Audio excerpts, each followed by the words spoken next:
د اسرایلو دفاعي سیستم د ایران د نوو میزایلو په وړاندې ناکامه دی او د دې له امله دننه په اسرایلو کې په تیرو 40 ساعتونو کې له 2000 نه ډیر زخمیان او په سلګونو خلک مړه شوي دي او د دې ترڅنګ ایران په تیرو 15 ساعتونو کې د اسرایلو په اتومي بټیو باندې 2 وارې شدید بمبارۍ کړي او د دې اتومي بټیو چار اطراف په شدید شکل زیان لیدلی چې له امله په اسرایلو کې اوس شدیده ویره خپره ده. ایران ویلي د خپل وطن د هرې خښتې غچ به اخلي او دا غچ به ډیر بد اخلي.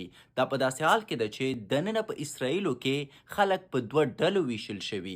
یوه هغه ډله چې اوس هم د اوسني نظام نه دفاع کوي، خو دومره ډله وایي چې په موږ کوم مصیبتونه راغلي هغه د یتنیاهو د غلطې پالیسۍ له امله دي. ویل کیږي چې که چیرته ایران خپلو بمباریو ته په دې شکل دوام ورکړي نو اسرایل به په 10 ورځو کې په کامل شکل تباه کړی شي.